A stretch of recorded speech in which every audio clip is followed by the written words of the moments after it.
Aku sedang berada di sebuah pesta yang ramai menunggu seseorang yang menentukan aku menang taruhan dengan sepupuku atau tidak. Lupakan mantanmu yang bodoh itu. $50 kalau kau dapat nomor cowok berikutnya yang jalan melewati pintu itu. Oh, ini dia targetku. Aku segera mendekatinya, tapi tersandung dan kami berciuman. Aku bisa rasakan rasa anggur di bibirnya.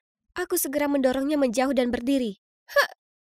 Tolong minta nomor ponselnya. Cowok itu terlihat kebingungan, tapi tetap memberiku sebuah catatan. Sudah selesai, waktunya kabur dari lokasi. Hai, aku Agatha, si super introvert yang cegukan saat sedang gugup.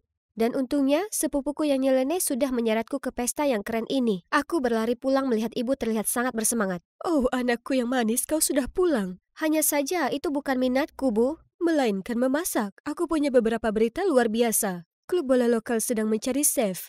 Jadi aku merekomendasikan kau dan coba tebak. Mereka bilang kau bisa segera mulai. Iya, aku sudah memimpikan menjadi seorang chef sejak aku kecil. Dan sekarang mimpi itu akan segera jadi nyata. Yuhu! Hari ini adalah harinya. Aku segera tiba di klub bola itu. Tapi rahangku hampir jatuh ke lantai saat kulihat Matteo, mantanku. Apa yang dia lakukan di sini? Kebingungan aku berpaling dan melihat cowok yang dari pesta itu. Ada apa ini?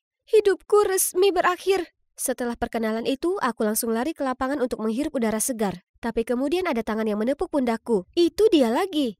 Tak ada panggilan telepon atau pesan? Kau minta nomorku, kan? Apa kau sepemalu itu? Oh ya, aku Kilian. Itu hanya bercanda. Tolong pergilah. Tapi dia melangkah lebih dekat.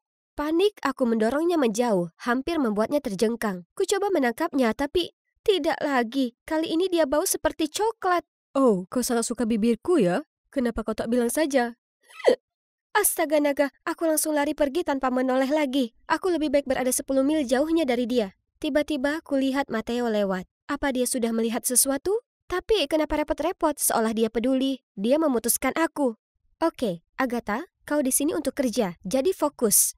Tapi dengan para atlet di sekitar, itu tidak mudah. Mereka selalu mengagetkanku saat aku melakukan pekerjaanku dan mengerjaiku saat aku tersesat di ruang ganti. Dan Kilian selalu di sana tepat waktu untuk menyelamatkanku. Semuanya hentikan. Tutup matamu. Kemudian dia melempar handuk yang sangat bau dan berkeringat ke wajahku. Iu. Ditambah, anak sialan itu paling pilih-pilih makanan di planet ini. Dia terus saja mengeluh tentang makananku dan minta ku masakan yang lain. Silahkan. Aku mengurangi tepung untuk membentuk otot. Akan kusingkirkan pastanya. Ups, aku lupa. Aku alergi laktosa. Baiklah, tanpa keju. Ayam yang malang. Aku tak bisa makan itu. Jadi, apa kau alergi dengan piring juga? Sementara anggota tim yang lain jauh lebih mudah, terutama Matteo. Kami dulu pacaran, jadi aku cukup tahu seleranya. Kuberi kau ekstra daging babi, kesukaanmu. Aku tak suka daging babi. Aku benci babi. Tak lama, Kilian ikut nimbrung. Sebaiknya kau fokus saja kepadaku. Kita bisa bahas menuku secara pribadi. Sebelum aku bisa berkata apapun, dia sudah memberiku sebuah catatan. Aku dan dia sendiri? Itu aneh. Tapi mempelajari kebiasaan makannya akan membantu pekerjaanku, ya kan? Tidak kesalahan besar. Kilian punya daftar pantangan yang tidak masuk akal. Garam tak boleh lebih dari 2,5 gram setiap hari. Semua diberi mayones, tak mau jamur, dan spaghetti tanpa saus tomat. Apa dia baru saja turun ke bumi? Dan selama waktu makan, cowok ini terus saja tersenyum dan menatapku. Kau suka padaku atau bagaimana? Ada sayuran di gigimu, kawan. Oh astaga, aku langsung berlari ke kamar mandi, tapi Kilian mengejarku, membawa segulung wol. Apa ini punyamu? Aku menatap ke bawah melihat benang wol terlepas dari tepian bajuku. Oh astaga, kuharap bumi menelanku bulat-bulat saja saat ini. Yang mengejutkan, Kilian meletakkan jaketnya padaku. Itu keren. Berikutnya dia memergokiku terpesona padanya. Jadi aku langsung pura-pura memainkan ponselku. Hehehe, cuma mau memecahkan level 9674 di Candy Crush. Anehnya, selama beberapa hari berikutnya, Matteo mulai bersikap baik padaku. Terlalu baik. Masakanmu selalu yang terbaik. Besok, bisakah kau buatkan aku bakwan sayur yang biasa kita makan sama-sama? Dia masih ingat itu? Astaga, dia membuat jantungku berpacu. Aku berlari ke dapur dan memutar musik untuk menenangkan diri. Segera, kudapati diriku sendiri menyanyi dan menari mengikuti irama musik. I promise that you'll never find another like me. Mamma mia. Berapa lama dia di situ? Kebingungan, aku tak sengaja tersulut. Kilian segera datang dan memegang tanganku. Kau tak apa? Kau bahkan tak bisa mengurusi dirimu sendiri. Kemudian dia memaksa menyelesaikan pekerjaanku dan bahkan menyiapkan sajian untuk kami. Wah, punggungnya yang bidang. Bukankah dia cukup menarik saat sedang masak? Kami bicara banyak dan ternyata kami punya banyak sekali kesamaan. Di balik rayuannya, dia sebenarnya lembut, peduli, dan juga pendengar yang baik. Aku tiba-tiba sadar kalau aku sudah berhenti cegukan sejak lama. Suatu sore saat membagikan air, aku melihat Kilian. Oh wow, seakan-akan sinar matahari membuat lingkaran cahaya di sekelilingnya dan wajahnya yang sangat indah. Tunggu dulu, kenapa aku tersenyum? Tiba-tiba ada cewek berpenampilan mewah datang mendekat. Kilian, kenapa kau tak membalas pesan-pesanku? Kau menggantungkan aku semalaman. Lihat, aku jadi dapat lingkaran hitam sekarang. Itu gara-gara kamu. Aku pergi beranjak, tapi entah dari mana, Matteo menarikku ke sudut. Kenapa kau dekat sekali dengannya? Dia hanya mempermainkanku. Hah? Apa maksudmu? Dia bersaing denganku dalam segala hal. Aku dingin padamu untuk melindungimu. Sekarang dia tahu kau penting bagiku, dia akan menyakitimu. Untuk menyakitiku. Kurasa dia hanya berusaha bersikap baik. Ayahnya adalah sponsor terbesar di klub kami. Kau sungguh mengira dia ingin bergaul dengan orang seperti kita? Sementara Sloan yang keluarganya punya rumah sakit di negara bagian ini ada di sini? Aku tak tahu apa yang harus dipercaya lagi. Namun demikian, aku harus akui mereka terlihat seperti pasangan sempurna. Suatu kali saat sedang memegang nampan kopi, dengan kikuk aku menabrak Sloan. Apa kau buta? Mengapa mereka membiarkan orang bodoh bekerja di sini? Ayo Sloan, kau menabraknya. Dia memang tampak baik padaku. Mungkin Matteo telah salah paham. Kemudian suatu kali aku melihat mereka berdua bertengkar dan Kilian bahkan mendorong Matteo. Ku coba untuk mengintervensi, tapi mereka menepisnya. Apa yang terjadi di antara mereka? Beberapa hari kemudian, aku kembali dari toko untuk menemui kepala pelatih yang penuh amarah. Jelaskan padaku, kenapa Matteo bisa masuk rumah sakit karena makan makananmu? Apa? Kenapa? Hentikan! Kau dipecat! Kepalaku berputar-putar dalam sejuta lingkaran. Aku tak lakukan kesalahan. Aku sedang mengemasi barang-barangku saat Sloan muncul. Wah, sepertinya Nona Moffat ini bertemu pasangannya. Hanya perlu trik sederhana untuk menyingkirkanmu dan sikap palsumu yang memelas. Berhentilah memimpikan Kilian, kau itu tak selepel dengan kami. Tunggu, kami? Siapa yang bersamamu? Tapi Sloan hanya menyeringai dan melenggang pergi. Itulah saat ingatan akan Kilian dan Matteo bertengkar muncul di pikiranku. Jadi, Kilian pasti bersekongkol dengan Sloan untuk mencelakakan Matteo dan hancurkan karirku dalam prosesnya. Beraninya dia. Tetap saja, dia masih punya nyali untuk mengirimiku pesan seolah tak ada yang terjadi. Agatha bodoh. Kau harus dengarkan Matteo sejak awal dan jauh-jauh dari Kilian. Aku menjenguk Matteo di rumah sakit, tapi dengan dingin dia mengusirku. Itu persis seperti ketika hari dia memutuskanku. Hari ini adalah final kejuaraan kota, dan sejujurnya, aku tak tahu mengapa aku berada di sini. Aku pergi mencari Matteo, tapi tak bisa menemukannya. Dia mungkin masih sakit, jadi harus melewatkan pertandingan ini. Di lapangan, Kilian terlihat teralihkan dan tak fokus di permainan. Ada apa dengannya hari ini? Kilian, sayangku. Wanita itu duduk di sampingku, terlihat gugup dan terus merasa gelisah. Aku bicara dengannya dan akhirnya tahu kalau dia adalah ibu Kilian. Dia memberitahuku berita mengejutkan. Adik perempuannya hilang. Dia diancam untuk membuat tim mereka kalah, atau dia tak akan melihat adiknya lagi. Kilian menghadapi gol, tapi dia tak menendang. Sebaliknya dia memberikan umpan ke pemain lain yang kemudian mencetak gol. Para penonton bersorak-sorai dalam kemenangan, sementara para pemain lain merayakan gol tersebut bersama Kilian. Wajahnya jadi pucat pasi. Seperti yang sudah diperkirakan, ancaman terus berdatangan. Aku tak bisa hanya duduk dan berdoa, jadi kutanya ibu Kilian untuk mendapat lebih banyak petunjuk. Dia memperdengarkan rekaman putrinya kepadaku. Kupasang telingaku untuk menyimak dan mendengar suara berisik. Peekaboo, peekaboo. Aku tahu suara itu. Itu burung beo Matteo. Bu, saya tahu siapa yang berada di balik ini. Itu Matteo. Apa? Aku bisa maklumi keracunan makanan palsu. Tapi beraninya dia sakiti klienku? Katakan sekali lagi, Sloan. Dia memintaku untuk memalsukan dokumen medis dan kupikir itu juga akan membuatmu keluar. Jadi aku setuju. Tapi bagaimana dengan adik klien? Itu tak ada hubungannya denganku. Aku bersumpah. Kami bergegas ke rumah Matteo. Butuh waktu lama sekali untuknya untuk membuka pintu. Matteo, apa kau baik-baik saja sekarang? Aku banyak berpikir tentang kita dan menyadari betapa pentingnya kau bagiku. Dan aku tak ingin kehilanganmu lagi, Matteo. Bisakah kau... Oh, tolong, berkacalah. Aku hanya pacaran denganmu untuk bersenang-senang. Kau benar-benar berpikir aku menyukaimu? Dan kumohon, tak ada daging babi untukku. Apa kau sungguh-sungguh berpikir aku ingin kau kembali setelah hal-hal keji yang kau lakukan padaku dan Kilian? Kilian, terima kasih untuk si aneh itu yang telah mendatangiku untuk mengatakan yang sebenarnya.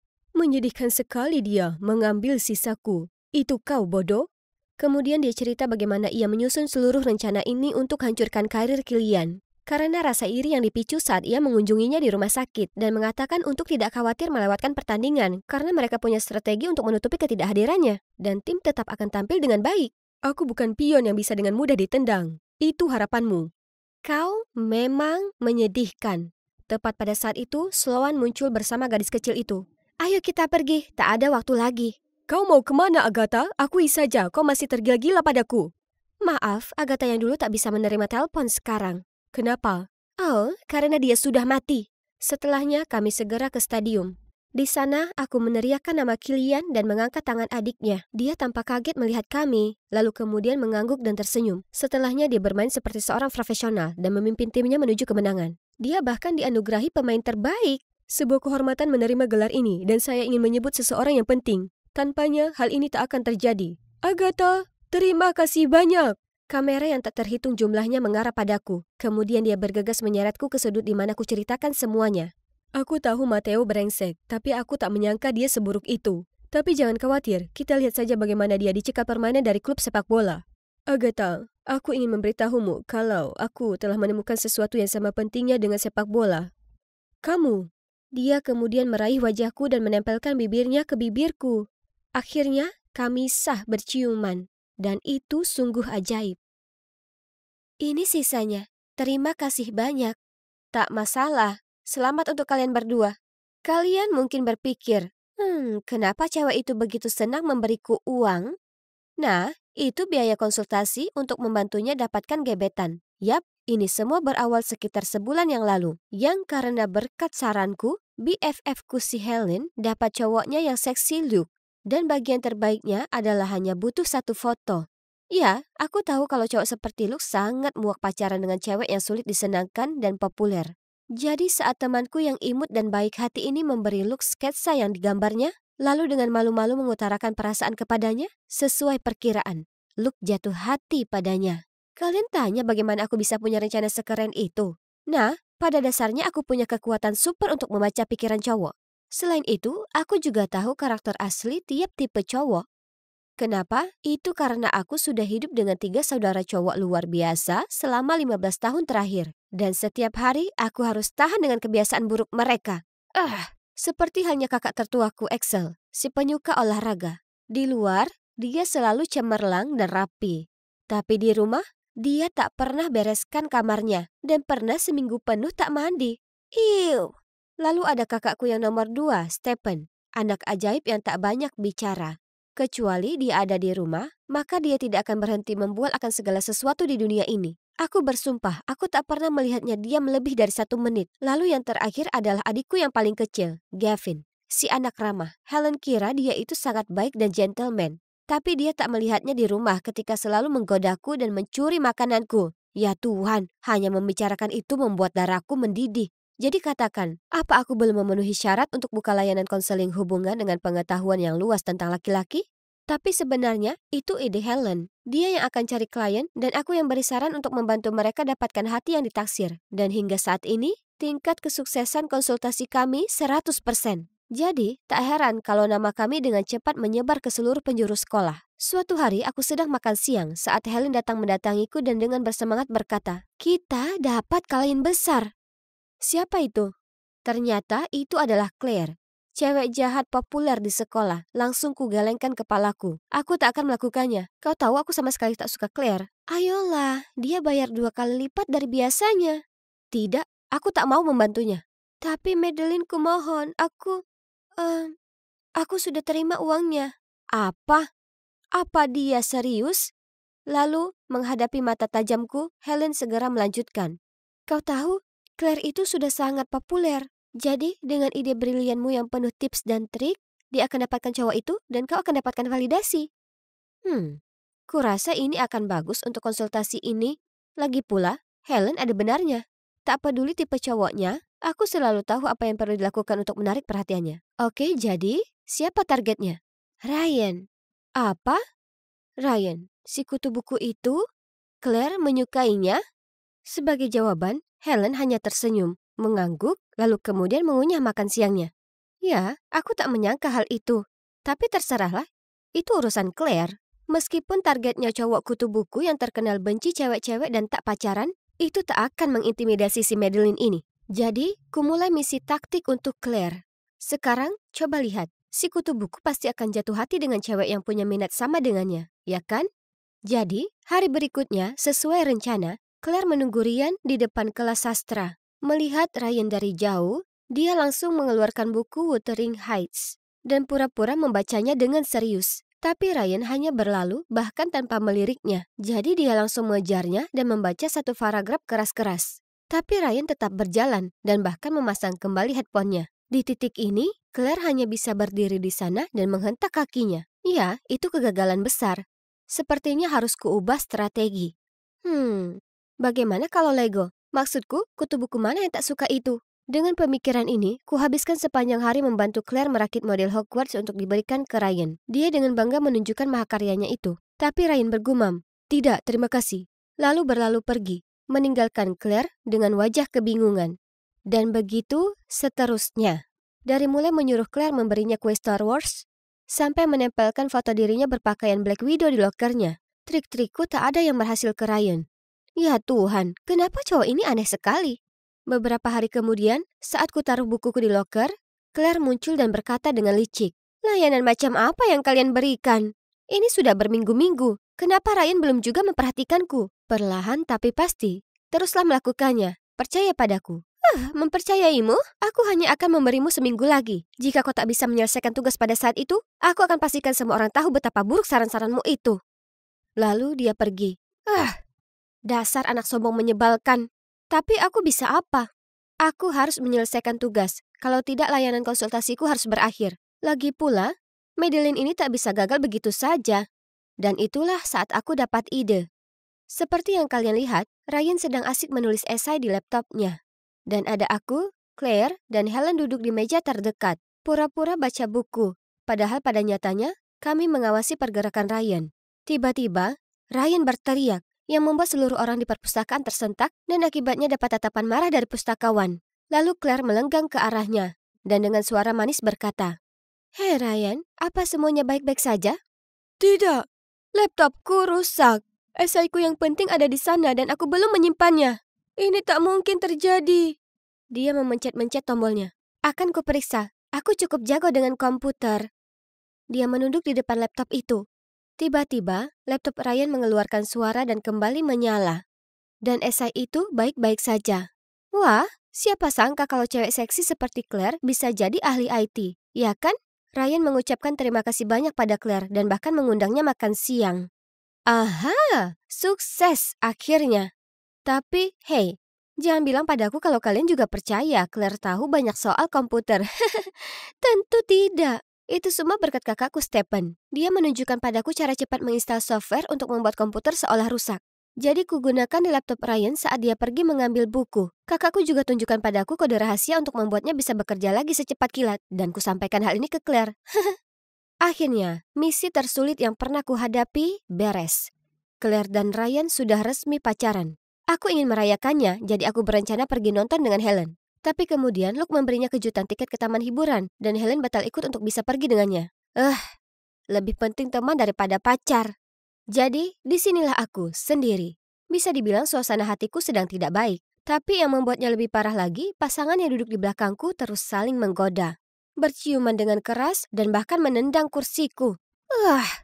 Aku tak tahan lagi. Aku berbalik dan hendak mengomeli mereka berdua. Hah? Itu adalah Claire dan Jackson, si pembuat onar di kelas matematika. Mereka berdua juga panik saat mereka melihatku. Apa ini? Bukannya dia baru saja minta aku membantunya dapatkan Ryan? Sebelum bisa kutanyakan apa yang terjadi, dia menarikku ke lobi. "Kau sebaiknya tutup mulut soal ini, kalau tidak..." Aku tak paham. Kukira kau menyukai Ryan. Yang benar saja. Tentu saja aku tak benar-benar suka si kutu buku itu. Aku hanya memanfaatkannya. Jika kau beritahu siapapun soal ini, kupastikan layanan konsultasimu akan berakhir. Apa? Apa dia mengancamku? Ya, memang benar dia membayar untuk jasa layanan. Tapi itu tak berarti aku terima kalau dia memanfaatkanku untuk tujuan jahat. Aku tak bisa diam saja dan menyaksikan Claire mempermainkan perasaan Ryan seperti ini. Jadi, kutinggalkan bioskop dan pergi ke rumah Ryan. Segera saat dia membuka pintu, kuceritakan padanya yang sebenarnya. Dia terlihat kesal akan hal itu, lalu berteriak menyuruhku pergi. "Tolonglah Ryan, kita tak bisa biarkan dia lolos begitu saja. Kita perlu memberinya pelajaran." Dia memikirkan hal ini, lalu akhirnya mengangguk dan dengan ketus berkata, "Ya, sudah, terserah." Untungnya, di akhir pekan itu, orang tua Claire mengundang Ryan ke rumah untuk makan malam. Sekarang, biarkan rencana pembalasan dimulai. Ini Claire, ponselku mati, jadi kupinjam punya adikku untuk mengirim pesan padamu. Datanglah dalam 15 menit. Aku sangat merindukanmu. Oke, dalam perjalanan, mencintaimu. X. Aku sedang memikirkan rencana itu sekali lagi. Lalu tiba-tiba kulihat seseorang menyelinap dekat jendela kamar Claire. Itu Jackson. Dengan cepat dia memanjat ke kamar Claire. Lalu kukirim pesan ke Ryan. Mangsa sudah tiba. Kemudian memanjat mengikuti Jackson. Melihatku, Jackson panik. Apa yang kau lakukan di sini? Tepat saat itu, kami mendengar langkah kaki di luar. Takut ketahuan, Jackson menuju jendela untuk kabur. Tapi dengan cepat segera kuhadang jalannya. Apa yang kalian berdua lakukan di kamar Claire? Itu adalah ibu Claire, dan di belakangnya adalah Ryan. Dan Claire yang wajahnya panik. Claire, bisakah kau jelaskan padaku kenapa sepertinya ada pertemuan bertempat di kamarmu? Claire terlihat kebingungan, lalu berseru. Itu, begini. Aku pacaran dengan Jackson. Aku bohong ke ibu aku pacaran dengan Ryan hanya karena dia siswa berprestasi. Jadi ibu tak akan melarangku menemuinya. Karena aku tahu ibu tak akan pernah menerima Jackson. Ternyata, orang tua Claire sangat senang putrinya pacaran dengan cowok pintar seperti Ryan. Sampai ingin mengundangnya. Itulah kenapa dia menyewaku untuk membantunya. Mereka sangat marah mengetahui dia telah menipu mereka. Dan tak mengejutkan, mereka menghukumnya sebulan tanpa uang saku. Kasihan dia, tapi dia pasti sudah menuganya. Jadi, sekarang apa? Ya, kuputuskan untuk menghentikan layanan konsultasi. Aku suka sekali membantu orang lain, tapi aku tak suka melihat ada yang terluka. Kebanyakan orang menggunakan jasaku untuk alasan baik, tapi aku tak akan pernah lagi bisa yakin kalau tak akan ada yang memakainya dengan alasan yang salah. Dan aku tak mau terlibat dengan hal tersebut. Bagaimanapun tak semuanya buruk, karena aku jadi punya teman baru. Ryan, omong-omong soal itu, dia pernah menemuiku setelah kelas selesai dan berkata, Hei, aku perlu bantuan konsultasimu. Ini cukup mendesak. Kuhela napas dan menjawab, Ryan, kau tahu aku sudah tak lakukan itu lagi. Tapi kau berhutang padaku. Aku ingin kau bantu aku mengajak cewek cantik ini jalan. Aku sangat menyukainya. Namanya Madeline. Hah? Aku tak kenal ada Madeline lain. Oh, tunggu dulu. Yang dia maksud, aku? Tepat pada waktunya, Helen dan Luke muncul. Hai Ryan, jika Madeline menolak kasusmu, akan kutangani. Aku juga punya banyak pengalaman. Aku memutar mataku padanya, lalu melirik Ryan. Ya Tuhan, dia menyukaiku. Wajahku tak bisa berhenti merona. Sepertinya si mak comblang ini baru saja berhasil menjodohkan diri sendiri. Ku berjalan memasuki sekolah dengan bisik-bisik yang mengikutiku. Tapi apa cuma perasaanku atau kerumunan yang sepertinya lebih cerewet hari ini? Dengan gugup aku berjalan menuju lokerku dan... Ya Tuhan, di atasnya ada coretan Karen remaja dengan cat semprot. Aku gemetaran karena malu. Dikelilingi wajah-wajah melongo dan terkekeh. Aku langsung lari ke toilet dan mengunci diri dalam bilik untuk menenangkan diri. Kalian mungkin heran, bagaimana aku bisa sampai di titik ini?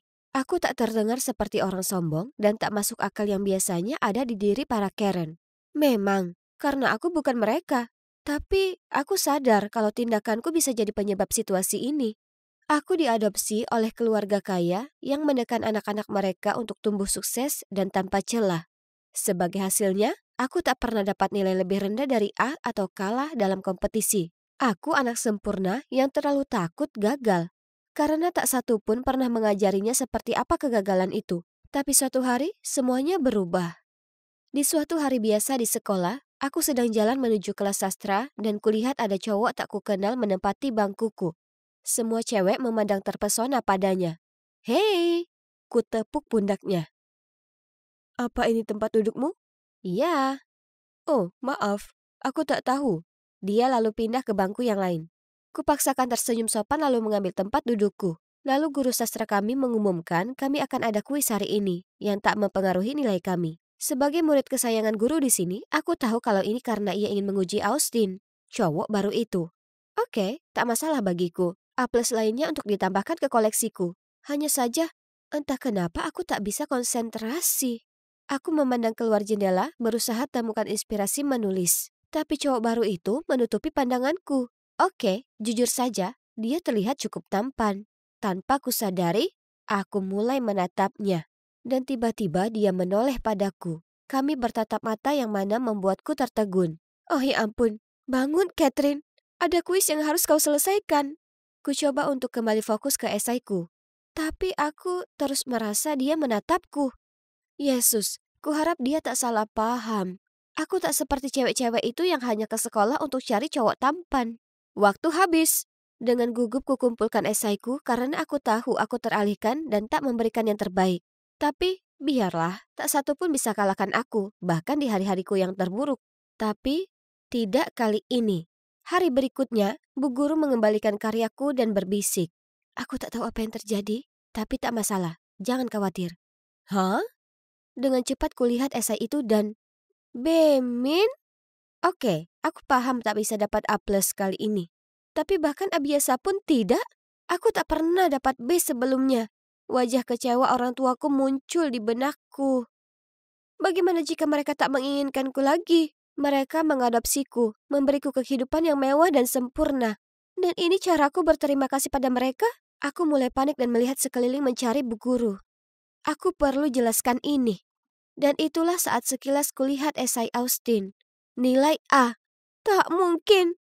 Aku membantingnya di atas meja dan berdiri. Aku protes dengan nilai ini. Pasti ada kesalahan. Tolong, bisakah ibu periksa lagi esai saya? Oh, jangan khawatir. Ini bukan tes resmi, jadi tak masalah. Tidak, ini tidak baik-baik saja. Kok bisa saya lebih jelek dari anak baru ini? Anda harus pertimbangkan ulang. Atau saya adukan ke kepala sekolah. Kate, kau bersikap tak masuk akal. Duduk atau saya akan membawamu ke kepala sekolah. Ku tarik napas dalam-dalam dan menenangkan diri sembari duduk. Ada desas-desus tentangku beredar di kelas. Tapi aku tak peduli.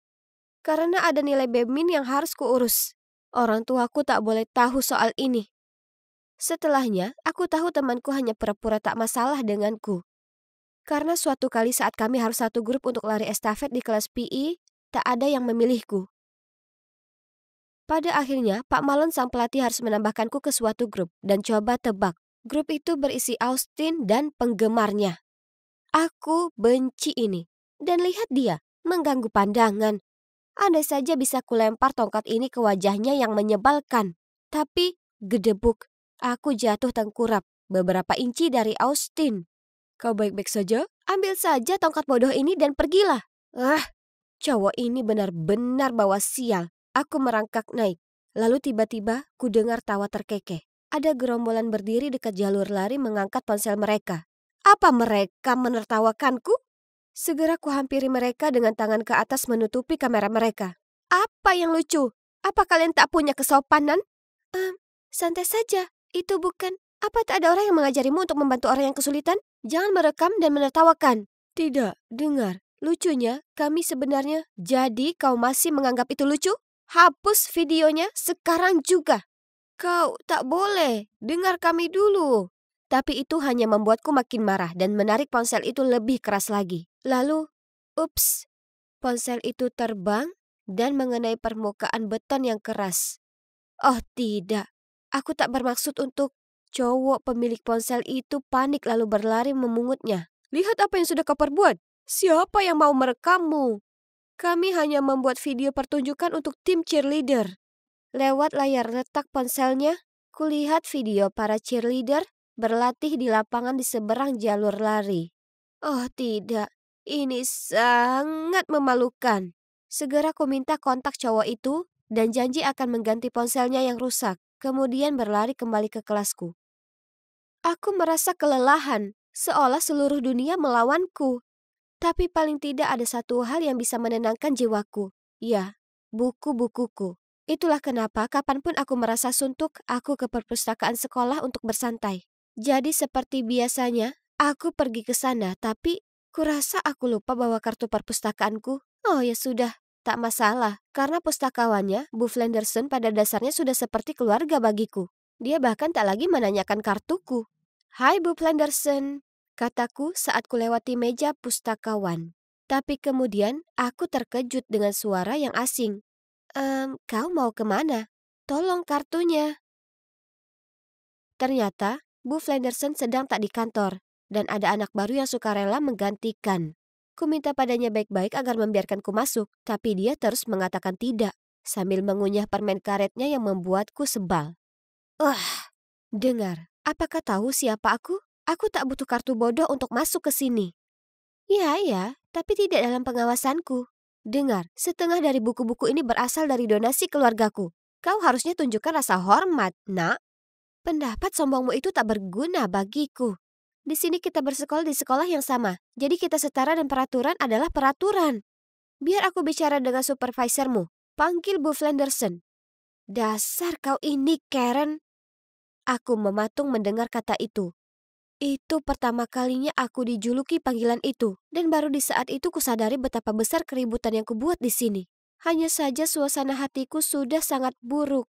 Yang kuinginkan pergi ke tempat amanku, dan itu juga tak mungkin sekarang. Aku segera menguasai diri lalu jalan pergi. Tapi yang membuatku sedih, beberapa orang lewat sudah menyaksikan aku mengamuk entah sejak kapan. Dan ya, Austin di sana juga. Kenapa aku harus terkejut lagi? Ceritaku di jalur lari dan juga di perpustakaan pun segera beredar di sekolah seperti api menyambar. Orang-orang tak berusaha menutupi kalau mereka menghindariku dan mulai memanggilku Karen.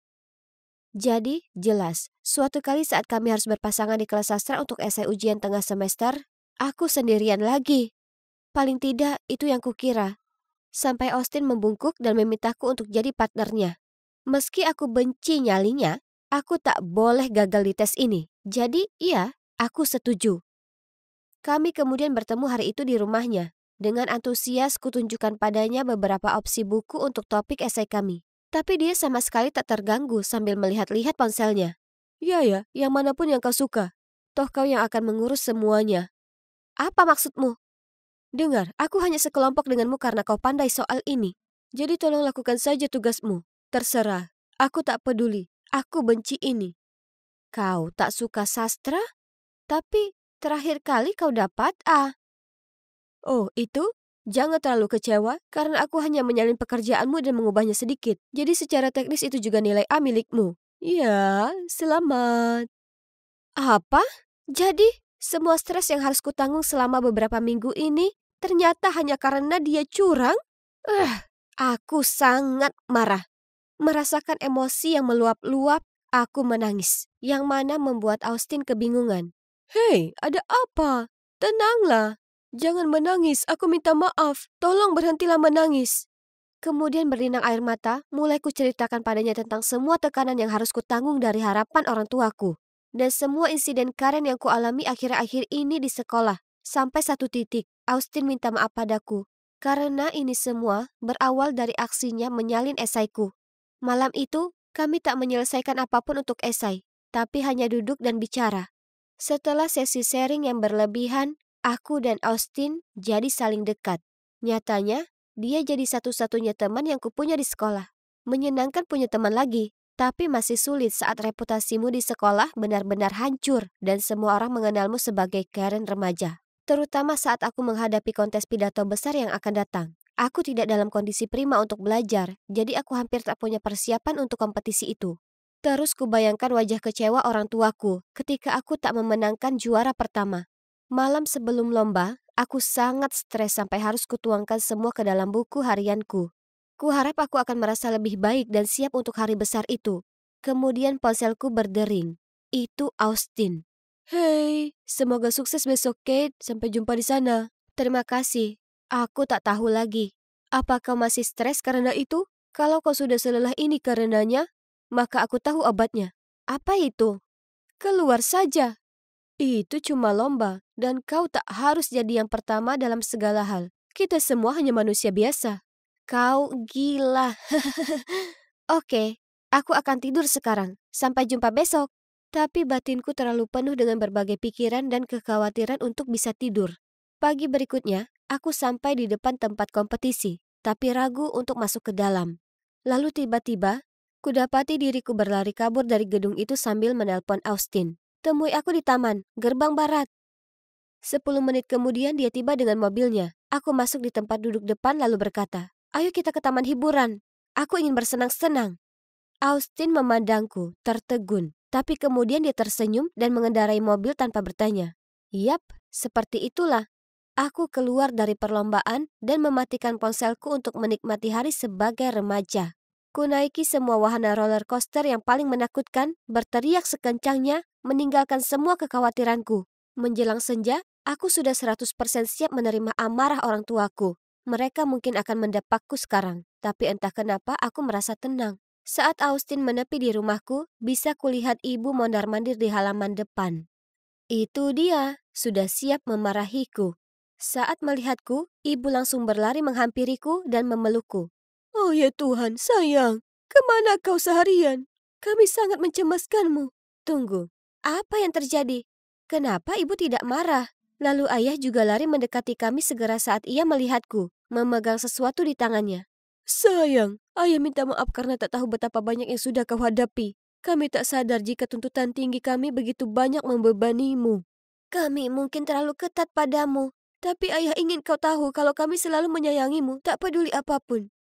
Oh, ayah memegang diariku. Jadi, mereka tahu semuanya sekarang. Aku menangis lega. Sangat menyenangkan mengetahui mereka akhirnya paham dengan perasaanku dan bahkan bersumpah akan berubah dan berusaha lebih mendengarkanku. Hari itu, aku sadar kalau orang tuaku menyayangiku tanpa syarat dan apapun yang terjadi di hidupku, mereka tak akan pernah melepaskanku. Apa kabar Karen remaja? Ya, teman-temanku masih memanggilku Karen. Tapi tak apa, mereka memanggilku itu untuk bercanda, bukan berniat jahat atau apa. Aku sudah lupakan semua yang terjadi. Dan begitu juga yang lainnya. Semua hanya tinggal kenangan sekarang. Tapi berkat fase Karen itu, aku diingatkan agar tak terlalu keras pada diriku sendiri. Supaya aku tak lagi berakhir jadi Karen bagi diri sendiri.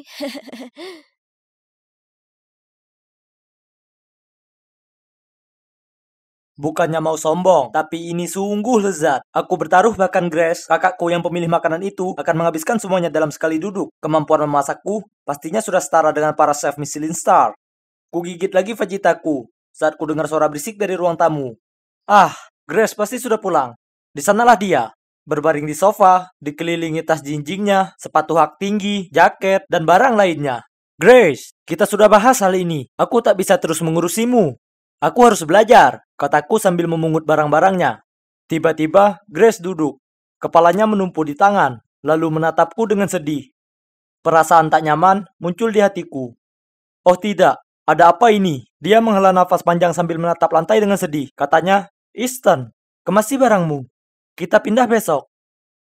Apa? Lagi? Aku tak bisa membendung rasa terkejutku. Kenapa Grace? Apa kamu meminjam uang lagi? Grace tak menjawabnya. Jadi dengan khawatir aku bertanya, berapa yang kamu pinjam kali ini? $7.000. Gumamnya. Apa? $7.000? Itu gila. Untuk apa kau pinjam uang sebanyak itu? Aku terpuruk di atas dengan heran. Aku duduk di sana dengan cemas memikirkan bagaimana mengatasi hutang Grace yang sangat besar. Kebiasaannya menghabiskan banyak uang dimulai setelah orang tua kami meninggal. Kurasa dia mencoba menghilangkan kesedihannya dengan belanja pakaian terbaru yang wajib punya.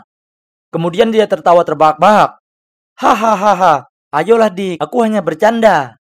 Hah? Aku melongo padanya. Grace, ini tidak lucu. Sebentar, tadi aku benar-benar mengira kita harus kabur atau semacamnya. Dia hanya nyengir padaku. Jika tak ada hutang, lalu kenapa kita pindah lagi? Aku mengikutinya yang berjalan keluar ruangan, mengambil sepotong fajita dan memasukkannya ke mulut. Kemudian dia mulai ceritakan semuanya padaku. Ternyata dia telah menemukan tunangan seorang sugar daddy.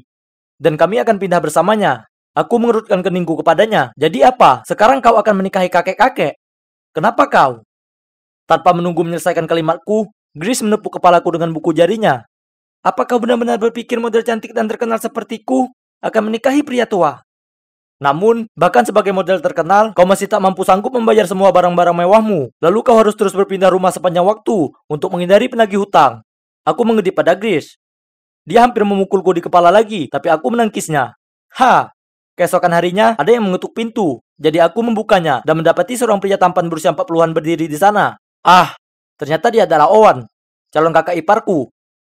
Sebelum aku sempat berkata apapun, Grace terhuyung-huyung dengan hak tingginya, lalu melingkari tangannya ke leher Owen. Sayang, kenapa kau telat sekali? Aku sangat gelisah. Tersenyum, Owen berkata, sayang, tak ada yang perlu dikhawatirkan. Semuanya sudah siap untuk menyambut dirimu dan Easton. Mereka lanjut saling bermanjaan, jadi dengan cepat aku menyingkir. Melihat mereka seperti itu membuatku bergidik. Murahan. Owen mengantar kami ke rumahnya. Ya, aku sebut rumah, tapi sebenarnya itu lebih mirip istana kerajaan. Di dalamnya ada desain klasik dengan gaya yang mewah. Kulihat ada gadis seusiaku sedang duduk di sofa. Tangannya dilipat dan wajahnya tidak terlihat senang. Owen menatapnya dengan berkata, "Vivian, kenapa kau masih duduk di sana? Kesini dan sambut ibu tiri dan pamanmu." Vivian menyeringai dan dengan dingin menjawab, "Tidak, terima kasih. Aku tak berminat mencari ibu tiri. Apalagi yang baru saja lulus SMA." Dia kemudian bergegas pergi membanting pintu di belakangnya. Oh tidak, dia membenciku. Bukan begitu? Melihat Grace terlihat khawatir, Owen, meski jelas sedikit marah, masih berusaha meyakinkannya. Tak apa-apa, dia hanya bersikap seperti remaja pada umumnya. Berilah dia waktu beberapa hari, dan aku yakin dia akan baik-baik saja. Sedangkan aku sedikit... Tidak, harus kuakui kalau aku sangat gugup. Tatapan tajam Vivian membuatku merasa tak nyaman. Maksudku, kurasa setangki penuh hiu pasti akan lebih ramah daripada dirinya. Sepertinya kehidupan rumah yang baru ini tak akan mudah. Esok paginya, saat aku sedang membantu Grace memotret dirinya yang berpose di ruang tamu, kalian tahu, untuk Instagram, tiba-tiba dia berteriak sangat keras sampai hampir kujatuhkan ponselnya. Hei, bawa anjing itu keluar, sekarang juga, cepat! Aku berbalik dan melihat Vivian menuntun sesuatu yang terlihat seperti awan putih melintasi ruangan. Melihat itu, aku lari ke arahnya dan berkata, "Vivian, tolong bawa itu keluar, karena Grace alergi dengan bulu anjing." Vivian memutar matanya dan menjawab, "Ini rumahku. Dan ini anjingku." Kemudian, dia tersenyum sini sambil melepaskan tali pengikat anjing. Ups! Anjing awan gembulnya itu langsung ke arah Grace dan mulai menggonggong padanya. Grace menjerit, mengambil sebuah bantal, lalu berusaha memakainya sebagai tameng sambil terus berteriak. Saat itu, Owen muncul dari lantai atas, dan dengan raut marah di wajahnya, dia membentaknya. "Vivian, bawa Teddy keluar dari sini." "Tidak, merekalah yang seharusnya pergi," sanggahnya. Sementara anjingnya menggonggong begitu keras, sampai Grace makin meringkuk di sudut sofa, dan menangis tanpa henti. "Vivian, kau sudah diingatkan.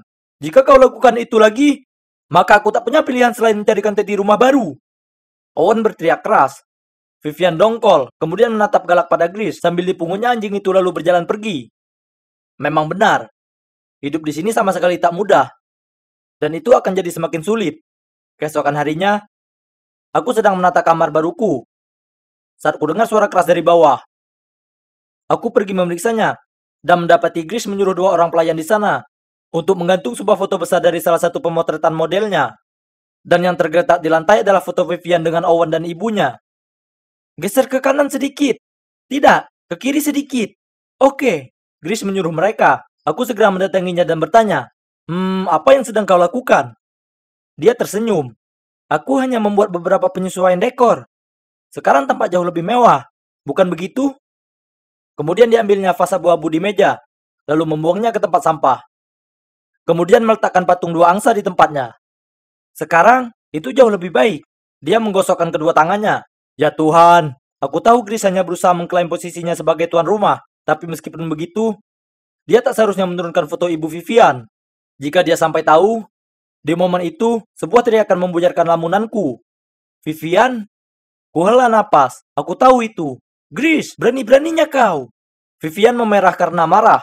Kemudian, Grace menyelanya. "Ini rumahku juga, dan aku punya hak untuk memberi tanda di situ." Ini membuat ruangannya terlihat jauh lebih modern. "Tidak, kau tak berhak. Turunkan foto menjijikan itu dan kembalikan foto yang lama. Ini rumahku, dan ayahmu sebentar lagi akan menjadi suamiku. Jadi aku bisa lakukan yang aku mau. Jadi berhentilah bersikap kekanakan dan terima saja itu." Vivian dengan kesal mengambil foto keluarganya itu, lalu diam-diam membawanya ke kamarnya. Sebagai saksi semua ini, aku harus jujur. Menurutku, Grace keterlaluan. Lagi pula, ibu Vivian meninggal belum terlalu lama. Jadi memang wajar tak menerima ibu tiri, ya kan? Tapi sekarang Grace mengacaukan semuanya, dan kelihatannya ingin menghapus semua gambar ibu Vivian dalam rumah ini. Itu tak pantas. Malam itu, aku sedang membaca The Theory of Everything di taman, saat aku merasakan tepukan di pundakku. Aku mendongak melihat Owen. "Easton, aku hanya ingin memberitahu, kalau sekolah sudah disiapkan semua untukmu, kau akan mulai minggu depan." Kemudian dia menambahkan, Kau belum punya mobil, ya? Akan kumintai Vivian untuk memberimu tumpangan. Lagi pula kalian sekelas. Tunggu dulu. Apa? Aku benar-benar akan masuk ke sekolah paling bergengsi dan mahal di daerah itu. Itu mimpi yang jadi kenyataan. Tapi, kudengar semua anak lain yang sekolah di sana itu kaya dan berpengaruh. Bisakah anak miskin sepertiku beradaptasi dengan lingkungan mewah di sana? Rasa tak nyaman tiba-tiba memenuhi perasaanku. Tapi kemudian ku katakan pada diriku semuanya akan baik-baik saja. Senin pagi tiba, dan aku memastikan aku siap lebih awal. Aku berada di dapur menunggu Vivian. Tapi 30 menit kemudian dia belum muncul juga. Aku mulai panik, karena aku tak ingin telat di hari pertamaku. Itu adalah jenis kesan pertama yang buruk dan akan diingat.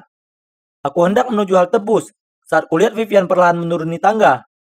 Dia meringis padaku dan berkata, "Oh, kau masih di sini? Kurasa kau mau ikut denganku kalau begitu." Aku tak menjawabnya dan hanya mengikutinya ke mobil.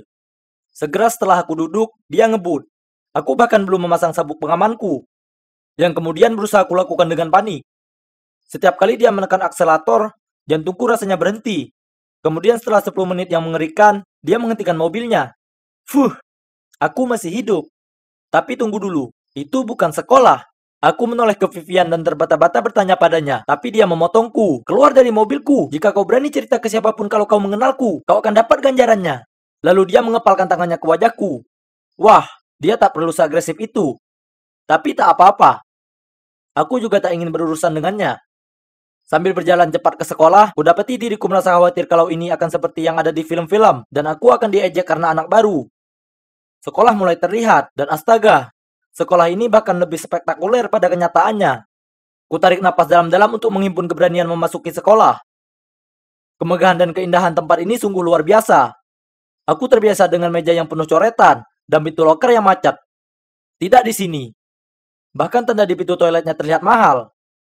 Aku berjalan tanpa tahu arah, berusaha menemukan kelasku saat tiba-tiba, kulihat gadis ini yang berjalan mendahuluiku dan menjatuhkan sesuatu. Kuambil itu lalu memanggilnya. "Maaf, apa ini punyamu?" Gadis itu berbalik lalu memekik. "Ya Tuhanku, terima kasih. Kau ini kesatria berbaju zirahku. Aku tak bisa hidup tanpa lipstik glossiku." Kemudian dia mulai berpose aneh. Dia lantas cemberut dan mengibaskan rambutnya. Apa ini kebiasaan gadis kaya? Sungguh membingungkan. Tapi hei, kurasa dia kelihatannya baik. Aku tersenyum padanya, lalu berbalik untuk berjalan pergi. Itulah saat kulihat sekelompok gadis di koridor. Mereka semua menatapku, dan salah satu dari mereka bahkan mengedipkan mata. Lalu kudengar beberapa dari mereka membicarakanku. Salah satunya berkata, "Oh, dia tampan." Dan yang lain berkata, "Sudah waktunya kita punya cowok seksi baru di sekolah." Wah, gadis-gadis di sekolah orang kaya sangat aneh. Aku tahu aku berwajah cukup rupawan, tapi tak pernah ada gadis yang bersikap seperti ini terhadapku sebelumnya. Aku tertawa kecil dalam hati dan pergi mencari kelasku. Tampaknya tak bisa kuhindari kalau kehidupan sekolahku ini ditakdirkan jadi lebih, menarik.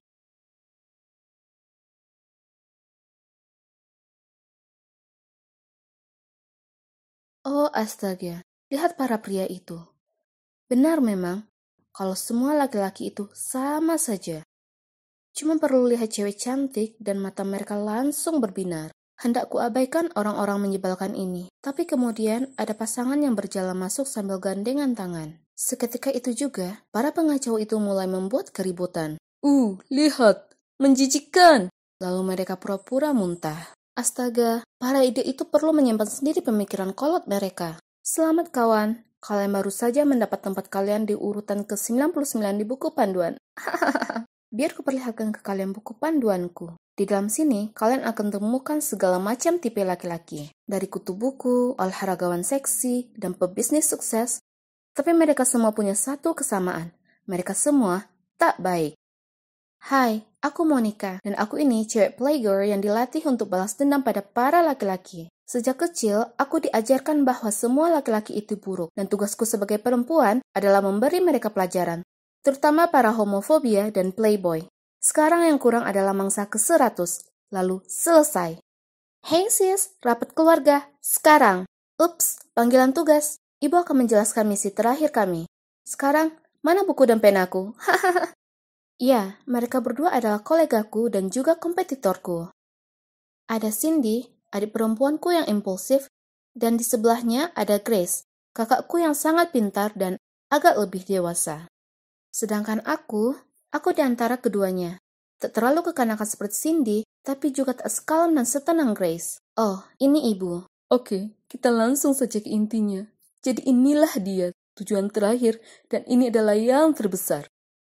Jadi, kali ini kalian tak bekerja sama, melainkan sendiri. Target kali ini tak akan mudah, tapi kalian semua punya pesona kalian sendiri, dan aku sangat yakin dengan kalian semua. Dan waktunya dimulai sekarang. Dennis Groff. Mari kita lihat. Oh, dia cukup tampan dan anak dari seorang CEO, juga sangat kaya. Sepertinya dia penakluk perempuan. Jelas. Tapi, kenapa ibu tugaskan dia untuk kami? Maksudku, ibu biasanya biarkan kami tentukan tujuan kami sendiri. Dan juga, kenapa kami harus saling bersaing? Mungkin karena ini adalah target ke-100, jadi ia menjadikannya lebih menantang. Kami semua sayang ibu dan ingin menyenangkannya. Maksudku, siapa yang tak ingin jadi yang terakhir melengkapi buku panduan keluarga ini, ya kan? Aku begadang semalaman membuat rencana aksi. Dari sosial media yang kutelusuri, kutemukan kalau teman Dennis akan mengadakan pesta ulang tahun di sebuah bar di kota besok malam. Jadi, di malam berikutnya, kukenakan gaun merah paling seksi yang kubeli untuk acara khusus ini, lalu jalan masuk ke bar dengan percaya diri. Semua mata tertuju padaku, kecuali Dennis. Permisi? Apa dia pergi ke bar untuk wifi gratis atau apa? Melihat hal itu, ku ambil segelas wine lalu dengan perlahan mendekatinya. Tapi tiba-tiba, ada pria asing yang muncul entah dari mana dan menarik tanganku ke belakang. Sayang, kau mau kemana? Minumlah denganku? Pergilah. Aku sibuk. Aku hendak mengalihkan perhatian kembali ke mangsaku saat... Ups. Pria asing itu menyandungku, membuatku terjatuh ke lantai. Ini sangat memalukan. Kurasa harus kuakhiri malam ini. Tapi, tiba-tiba ada tangan yang muncul di depanku. Aku mendongak dan, itu Dennis? Aku agak terkejut, tapi dengan cepat kupulihkan kepercayaan diri dan biarkan dia membantuku berdiri. Setelahnya, dia menawariku minuman, lalu kami akhirnya ngobrol hingga dini hari. Dan jackpot, ternyata dia pecinta berat golf seperti halnya aku. Jadi, aku merayunya untuk bergabung dengan klub golf denganku. Bukankah itu langkah yang cerdas? Seminggu kemudian, tiba saatnya hari laporan perkembangan. Satu persatu, kami cerita pada ibu apa yang telah kami lakukan selama ini. Cindy berusaha keras dekati Dennis dengan datang ke aula biliar yang sering didatanginya. Dan layaknya anak kecil yang cenderung impulsif, dia membombardir Dennis dengan banyak pesan di jejaring sosial. Tapi dia tampak cukup optimis karena Dennis meresponnya cukup ramah dan mereka berdua sama-sama bersemangat untuk urusan biliar. Sedangkan Grace, dia mendaftar posisi asisten manajer di perusahaan Dennis. Aku tahu, astaga, kakakku ini jenius. Dia bahkan mengatakan dia sudah rasakan ada rasa yang timbul karena Dennis tak bisa lepaskan pandangan darinya. Ibu tampaknya terkesan dengan perkembangan yang kami buat sejauh ini. Semua orang meraih pencapaian tertentu, tapi pastinya aku masih yang memimpin. Bisa kurasakan itu. Aku tak tahu jika aku ini berkhayal, tapi Dennis dan aku jadi kian dekat, dan dia juga telah menunjukkan beberapa sikap peduli terhadapku. Bagaimanapun juga, sepertinya aku harus berusaha lebih keras lagi dari yang kukira pada awalnya untuk memenangkan yang satu ini. Ya, aku dulu bertanya-tanya apakah yang selalu ibu katakan mengenai laki-laki itu 100% benar, dan kenapa aku dan saudara perempuanku harus lakukan ini. Hingga suatu hari ketika aku berusia 16 tahun, hari itu, aku hendak ke kamar ibuku untuk pinjam beberapa perhiasan untuk lakukan catfishing. Saat kutemukan buku catatan dengan kondisi terbuka ada di lantai. Penasaran, aku mengambilnya dan mengetahui itu adalah buku harian ibu. Dan di dalamnya ada cerita yang tragis. Ibu dulu pernah sangat jatuh cinta dengan seorang laki-laki, tapi kemudian menemukannya sedang bersama orang lain. Lebih parahnya, dia bahkan tak punya kesempatan untuk menemuinya. Sebaliknya, ia langsung menerima pesannya. Aku sudah tahu kebenarannya, kau bukan perempuan asli, kita putus. Bukan perempuan asli, itulah bagaimana Nick menyebut ibuku. Konyol, hanya karena ibuku adalah transgender. Dia tak lalui semua kepedihan dan sakit hati hanya untuk tidak dihargai seperti itu.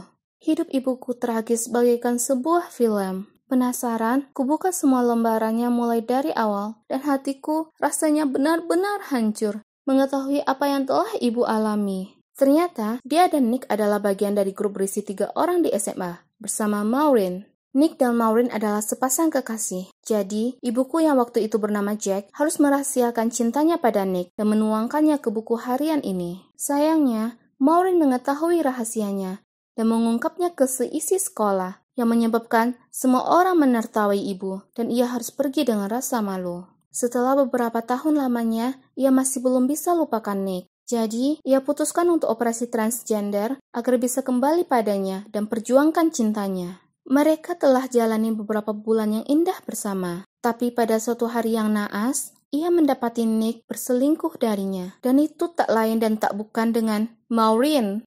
Parah. Bagaimana orang bisa begitu kejam terhadap sesama seperti itu?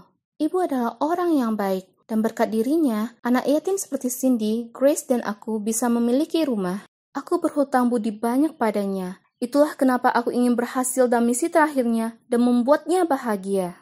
Kembali ke misi, semuanya berjalan lancar antara aku dan Dennis. Dia membawaku ke klub golf dan keluar makan malam. Untuk tipe pebisnis yang kaya, aku harus akui kalau dia tak begitu kaku dan serius. Malah, sangat menyenangkan berada bersamanya. Kemudian, dia mengantarku pulang setelah kencan. Dia memegang tanganku dan berkata, "Monica, aku sangat senang bisa mengenalmu. Dan aku sangat senang kalau kau bisa datang dan makan malam dengan keluargaku besok." Wah, ini hebat. Maksudku, tugas ini akan jauh lebih mudah karena sekarang aku diundang langsung untuk menjajaki keluarganya.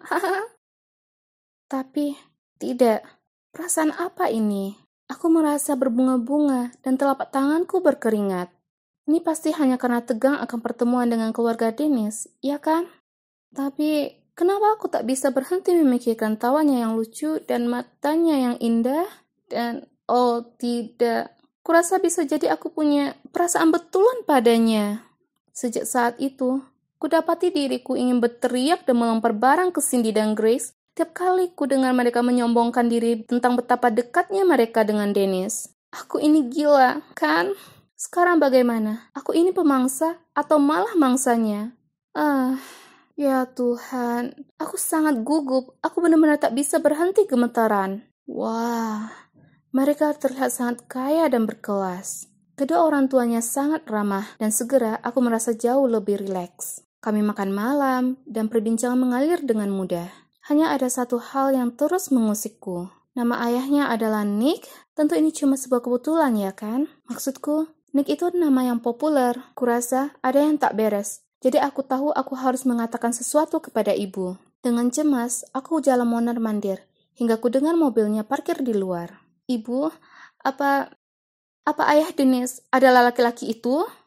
Ia terlihat kaget, lalu perlahan duduk, menghela nafas, dan menceritakan padaku semuanya. Sama seperti yang kuduga. Ia memilih Dennis untuk jadi target ke-100, atau lebih seperti umpan, hanya untuk balas dendam pada Nick. Apalagi, ibu ingin kami memperalat Dennis untuk membuat Nick bangkrut. Tapi, apa yang sudah Dennis perbuat? Jika ibu punya masalah dengan Nick, lalu bicaralah dengannya. Kenapa menyeret anaknya yang tak bersalah ke dalam masalah ini? Ibu dan aku bertengkar hebat ketika Cindy dan Grace datang. "Apa yang salah denganmu? Berhentilah begitu tergila-gila. Ibu hanya ingin memperalat kita untuk balas dendam pribadi, dan dia tak menyayangi kita sama sekali. Jangan kurang ajar. Kulihat kau sekarang membiarkan emosimu mengacaukan keputusanmu. Nick memperlakukan ibu kita dengan buruk, jadi anaknya pantas menerima ganjarannya. Kau tahu berapa banyak rasa sakit yang diakibatkannya pada ibu? Tidakkah kau ingin memperjuangkan itu? Wow, kamu ini benar-benar payah dan pribadi yang buruk. Aku tak bisa berada di sini dan dengarkan ini lebih lama. Jadi aku bergegas keluar dari sana, lalu pergi dan menginap dengan temanku. Aku tak tahu apa yang harus kulakukan sekarang. Satu hal yang pasti, aku tak bisa lagi lanjutkan berencana balas dendam ibu. Mungkin sebaiknya aku pergi mencari Nick dan memintanya untuk duduk dengan ibu untuk bicarakan semuanya. Sayangnya, aku meremehkan saudara-saudaraku. Karena saat aku melihat-lihat ponselku, kulihat postingan Cindy mengekspos Dennis sebagai playboy sialan yang mengencani 3 cewek dalam satu waktu. Sebagai bukti, disertakannya foto-foto Dennis dengan masing-masing dari kami. Percayakan dia untuk lakukan hal yang sangat kekanakan. Keadaan makin buruk karena Grace bekerja sama dengan hacker untuk mengacaukan situs web perusahaan dengan hal-hal seperti Tuan Nick Grove, presidir dari Grove Corporation, adalah seorang pembohong, penipu, dan homofobik. Krisis media ini telah menyebabkan keseluruhan perusahaan jadi kena getahnya. Dan sekarang, Dennis menghindari teleponku. Kuarahkan jariku hendak memencet tombol panggil ketika tepat di saat itu, Grace mengirim pesan padaku. Hey sis, sebaiknya tak kau lewatkan momen sakral kita mencentang nomor 100 di buku panduan. Toh, misi sudah selesai. Ayo pulang saja dan berdamai. Ibu sudah menunggu. Tak mungkin kubiarkan mereka lakukan ini. Jadi aku segera telepon Dennis dan tinggalkan pesan suara mendesak yang memberitahu kalau dia perlu cari ayahnya dan pergi ke rumahku sesegera mungkin. Saat ku ajak mereka masuk, mata Mr. Grove dan ibu terbelalak saat melihat satu sama lain. Nick berdiri di sana mematung, sementara ibu cuma minta ia segera pergi. Tapi akhirnya, aku berhasil yakinkan mereka semua untuk duduk dan selesaikan kekacauan ini. Cian, aku langsung tahu kalau kau adalah Jack. Awalnya, aku kaget, tapi kemudian kusadari kalau itu tak jadi masalah karena aku sungguh mencintaimu. Jadi, aku hanya menunggu sampai kau siap beritahu aku. Kau tahu itu? Mustahil. Kita dulunya berteman dekat. Tak begitu sulit untukku menyadari kebiasaan Jack. Lagi pula, wajahmu masih menampakkan ciri lama. Terserah, tapi aku melihatmu bersama Maureen si ular itu, dan kau bahkan punya nyali untuk putus denganku hanya dengan satu pesan sinis. Apa kau tahu betapa banyak rasa sakitku derita untuk mengejarmu? Nick tampaknya benar-benar bingung. Kemudian, semuanya pelan-pelan terungkap sendiri. Jadi, Maureen adalah orang yang mengirim pesan menyakitkan di hari itu. Saat dia tahu tentang ibu dan Nick, dia menyelidiki dan mengetahui kalau ibu sebenarnya adalah Jack. Hari itu, di kafe, ia memohon pada Nick untuk menerimanya kembali, tapi Nick menolak. Jadi, dia membuat beberapa alasan untuk meminjam ponsel Nick, lalu mengirim pesan tersebut untuk memisahkan mereka. Ibuku duduk di sana kaget dan terdiam. Kurasa ia sedang memproses fakta bahwa ia balas dendam ke orang yang salah, dan sekarang telah menyebabkan masalah untuk dua orang yang tak bersalah. Aku sangat menyesal. Kubiarkan emosi menguasaiku dan membuatku dendam. Aku janji akan perbaiki hal ini. Saya Jean Wilkins, wanita transgender dan mantan dari Nick Grove. Saya mengira dia telah mengkhianati saya, dan ini membuat saya berubah jadi versi pemarah saya, yang lalu terbutakan oleh hasrat balas dendam. Hanya saja, saya salah. Seperti yang kalian tahu, mustahil rasanya jika Nick punya niatan buruk terhadap komunitas LGBT. Karena dia mencintai saya. Sedangkan untuk putranya, Dennis, dia adalah pria yang baik, yang terjebak di dalam konflik. Dia tak pernah hianati siapapun. Jadi tolong, jangan menghakiminya untuk hal yang tak dilakukannya. Saat aku menyaksikan video itu, aku merasa sangat bangga pada ibuku yang berani. Ia sudah lakukan banyak kesalahan, tapi ia mengakuinya di depan publik, yang mana butuh banyak keberanian. Untungnya, video itu berhasil. Perusahaan ini pun pulih, dan nama baik Dennis sudah kembali. Jadi, apa yang terjadi selanjutnya? Nah, aku dan saudara-saudaraku minta maaf ke Dennis dan Nick. Untungnya, mereka berdua laki-laki yang sangat baik dan pengertian. Ibu tak lagi dendam kepada laki-laki, dan ia bahkan mulai kencan dengan pria baik bernama Jacob. Cindy bertemu dengan gadis manis bernama Beverly, yang kalau dipikir sangat bertolak belakang dengannya, tapi mereka sungguh tampak serasi bersama. Grace masih melajang dan fokus pada karirnya. Dan aku tak akan mengulanginya lagi, karena aku tetap bersama mangsa ini selamanya.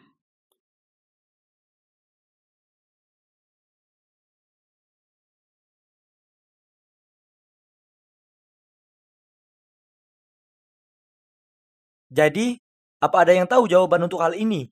Tanya guru. Seluruh kelas terdiam sambil menunduk ke bangku mereka dan menggaruk-garuk kepala. Tiba-tiba ada yang mengangkat tangan. Ya, itu aku. Hanya aku. Nyatanya, fisika adalah pelajaran yang aku kuasai. Jadi pertanyaan di papan tulis itu tidak membuatku bingung, jadi kuberikan jawaban yang mendalam. Bu guru tampak terkejut, kemudian dia tersenyum padaku dan berkata, sepertinya punya Einstein yang sedang tumbuh di tengah-tengah kita. Semua pujian ini sedikit membuatku malu. Selain itu, kusadari kalau semua gadis di kelas menatapku kagum. Sementara, kudengar ada anak laki-laki berbisik, dari mana asalnya robot ini? Tanpa sadar, aku melirik ke arah Vivian. Dia duduk di sudut ruang kelas, dan dia juga melongo melihatku. Bertatap pandangan, dia langsung cemberut dan membuang muka. Selama sisa hari itu, aku terus membuat guru dan teman sekelasku terkesan. Di kelas sastra Inggris, aku mengutip bait dari Twelfth Night, dan saat matematika, aku menulis rumus pi di papan tulis. Hei, menjadi pintar punya daya tarik tersendiri, dan juga senang rasanya mendapat pengakuan atas kecerdasanku. Aku sudah direkrut ke dalam klub fisika dan klub cerdas cermat. Hei, ternyata sekolah baru ini tak seburuk itu. Aku Istan, dan jika kalian belum lihat bagian pertama dari ceritaku, kusarankan kalian lihat dan simak dulu. Jadi, aku berada di sekolah ini hanya karena kakakku Grish akan menikahi pria kaya yang lebih tua bernama Owen. Kemudian ada Vivian, anak perempuan Owen. Aku belum begitu mengenalnya, tapi dia tampaknya merepotkan. Setelah hari-hari pertama berlalu, sekolahku terbilang sukses. Jadi aku tersenyum lebar sambil berjalan menuju ke halte bus. Tiba-tiba seorang gadis mengejarku dan menepukku di pundak. Hei, aku Laila. Kita di kelas yang sama. Hai Laila, aku Istan. Aku tersenyum padanya. Kau ini pintar sekali. Ya, semua pelajaran. Dia tertawa. Jadi, aku juga suka fisika. Kurasa kita sebaiknya belajar bersama kapan-kapan. Dia menggigit bibirnya sambil memilin rambutnya dengan jari. Ya, tentu. Tiba-tiba ada yang menyenggol dan mengalihkan perhatianku. Vivian. Dia melenggang melewati kami, lalu menoleh ke arahku dan cemberut. Melihat ini, Laila memutar matanya dan bergumam. Gadis itu sungguh menyebalkan. Kusarankan kau hindari orang seperti dia. Aku mengangguk mendengar kata-kata Laila, tetapi tetap menatap Vivian. Dan di saat itu, bruk. Vivian dengan kepalanya yang mendongak dan cara berjalannya yang arogan itu langsung menabrak seorang kutu buku yang sedang berjalan sambil melihat ponselnya. Aku meringis saat melihatnya jatuh menindihnya. Dan ponsel anak itu terlempar jauh dan hancur saat menghantam ke tanah. Dia memerah dan bergegas bangkit, dengan panik mengeluarkan uang dari dompetnya, dan menjejalkannya ke tangan anak itu, lalu terburu pergi. Hah, dasar gadis yang mengesalkan. Laila geram. Dipikirnya uang ayahnya menyelesaikan semuanya, betapa kurang ajarnya. Menghela napas, aku hanya bisa mengangkat bahu mendengar kata-katanya. Lalu cepat-cepat membuat alasan kalau harus mengejar bus. Malam itu aku sedang menonton Mythbuster di TV di ruang keluarga, saat tiba-tiba aku dengar Grace lari keluar kamar mandi sambil berteriak. Kulitnya dipenuhi bercak-bercak merah. Dan dia berteriak kalau ada bulu-bulu anjing di handuknya. Di saat itu, Vivian melewati kami. Dia melihat Grace ke atas dan ke bawah, lalu menjeringai dan berkata, "Ya ampun, model kita terlihat seperti lobster hari ini." Grace sangat marah, sampai entah bagaimana, dia jadi semakin memerah. "Vivian, beraninya. Kau tunggu saja." Setelah itu, Grace menyerbu masuk ke kantor dan menyeret Owen ke ruang keluarga. Ya ampun, kali ini benar-benar serius. Owen, lihat aku. Aku buruk sekali, dan ini semua karena anak pendengki itu. Dia menunjuk ke arah Vivian yang masih menyeringai. Tipuannya ini tak bisa diterima. Dia mengguncang lengan Owen dengan kuat, lalu menghentakkan kakinya ke lantai. Owen mengurutkan kening ke Vivian, tapi Vivian tak menunjukkan rasa bersalah. Sebaliknya, dia hanya mengangkat bahu dan berkata, "Aku tak tahu apa yang dibicarakannya." Suasana di rumah sangat menegangkan, sampai aku tak bisa napas. Melihat ini, Grace melanjutkan. "Sayang, ini sudah waktunya kita mengirimnya ke asrama. Para guru di sana akan lebih berpengalaman untuk menanganinya dan membantunya berubah." Owen mendengarkan dengan penuh perhatian, lalu mengangguk. Senyuman licik di wajah Vivian berubah. Lalu dia melotot ke Grace, kemudian menghadap Owen dan berkata dengan kasar, "Ayah, kenapa ayah selalu mendengarkannya? Dia itu hanya orang asing. Aku ini anakmu." "Oke, pelan-pelan saja. Aku akan lihat apa yang terbaik untukmu." Kemudian dia menoleh ke Grace dan berkata dengan lembut, "Ayo sayang, kita ambil obat untukmu." Kemudian dia menuntun Grace ke kamar tidur mereka. Kukira ancaman sekolah di asrama akan mengubah Vivian, tapi tidak. Sepertinya itu justru makin membuatnya tertantang. Suatu hari saat makan malam, telepon Owen berbunyi. Dia keluar ruangan untuk menerimanya, dan saat kembali, wajahnya mengerinyit kesal. Lalu kepalan tangannya mengebrak meja. "Vivian, kau buat masalah lagi ya? Berani-beraninya kamu membobol masuk dan mencuri dari lab kimia. Aku benar-benar tak tahu harus bilang apa." Dia tak merespon. Masih fokus pada piringnya yang membuat Owen makin parah. Dia berteriak, "Gurumu bilang jika kau membuat masalah kecil lagi, mereka akan mengeluarkanmu. Apa itu maumu?" "Ya Tuhan, dikeluarkan dari sekolah. Itu akan membuat malu keluarga kita," Grace menambahkan. Vivian melotot ke Grace, tapi dia masih meneruskan. "Bukankah sudah kukatakan padamu untuk mengirimnya ke sekolah asrama, tapi kau menolak." Kemudian tiba-tiba, matanya berbinar seolah baru saja mendapati ide gila. Lalu dia berpaling menatapku dengan senyuman yang membuatku merinding. "Ah, aku tahu. Kristen itu murid berprestasi, dan dia ada di sebagian besar kelas Vivian, ya kan? Jadi dia bisa mengawasinya. Mungkin akan ada hasil yang baik." "Apa? Tak mau." Vivian dan aku berteriak bersamaan. Sementara aku diam-diam mengutuk ide gila Grace. Owen tampak cukup senang dengan hal itu. "Ya, Itu kedengarannya bagus. Tak mungkin. Memangnya siapa dia mau mengawasiku? Baiklah, jika kau tak suka itu, maka aku sarankan kau pergi ke kamarmu dan mulai berkemas untuk sekolah di asrama. Vivian tak berkata apa lagi. Hanya merajuk dan bergegas kembali ke kamarnya. Owen menggelengkan kepalanya dengan lelah, lalu memberitahuku untuk ngobrol sebentar dengannya di ruang kerjanya. Easton, tolong bantu aku mengawasi Vivian. Jujur aku tak ingin mengirimnya pergi ke asrama, tapi aku juga tak bisa duduk diam saja dan menunggunya dikeluarkan dari sekolah. Ini membuatku dilema di sini. Aku tak ingin terlibat dengan gadis keras kepala ini, tapi aku juga tak bisa menolak Owen. Melihatku ragu, dia melanjutkan. Tolonglah, dia itu anak baik. Dia hanya mengalami masa-masa sulit, dan dia sangat marah dengan semuanya. Dia sangat marah padaku. Dan ya, kalian bisa tebak, aku menyerah dan setuju untuk membantunya. Dia kemudian segera mendaftarkan serangkaian tugas. Jangan sampai Vivian mendapatkan nilai kurang dari C. Jangan biarkan dia nongkrong dengan teman-temannya yang nakal, termasuk Carter, pacarnya sekarang yang tak disukai. Ikuti dia dengan seksama, dan jangan biarkan dia melanggar aturan sekolah apapun. Pastikan dia serius belajar sekali ini saja. Ini kedengarannya sederhana, ya kan? Mungkin untuk orang normal, tapi Vivian itu jauh dari kata normal. Sebaliknya dia itu merepotkan, licik, dan tak kooperatif. Aku tak tahu bagaimana akan kuyakinkan pemberontak seperti Vivian untuk mematuhi aturan-aturan ini. Tapi sudah kukatakan pada Owen aku akan membantu. Jadi sekarang aku harus memegang omonganku. Jadi sejak saat itu, aku resmi menjadi tutor sekaligus asisten pribadi Vivian. Aku harus mengajarinya setiap hari, mengawasinya 24 jam sehari dan tentu saja harus tahan dengan prank jahilnya untuk lepas dari pengawasanku. Tolong fokus. Kenapa kau terus menatap keluar jendela dan melamun di saat ujian sudah semakin dekat? Aku sangat marah pada Vivian. Aku tak mau begitu, tapi aku pusing, jadi aku tak bisa konsentrasi. Dia tak bisa membodohiku dengan wajah pura-pura melas itu. Langsung ku ambil tablet aspirin dari kantong kemejaku, dan gerakan kepalaku memberi isyarat untuk diambilnya, supaya dia bisa terus belajar. Vivian tercengang, mengambil pulpennya, dan mulai mengerjakan PR. Tapi kurang dari 5 menit, dia menoleh ke arahku dan bertanya, Hey Easton, apa kau suka main game? Aku membalik halaman buku, dan dengan enggan menjawab ya. Jelas, dia hanya menunggu untuk itu. Karena dia langsung mengeluarkan Nintendo Switch miliknya, dengan bersemangat memberikannya padaku, dan berkata, jadi kau bisa memainkan ini, dan aku akan tidur sebentar. Aku begadang sampai larut malam kemarin menonton film. Menguap. Kalau waktunya habis, bilang saja ke ayahku kalau kita sudah selesai belajar. Sebelum aku bisa berkata apapun, dia sudah melompat ke ranjangnya dan menyelimuti dirinya. Sungguh membuatku frustasi.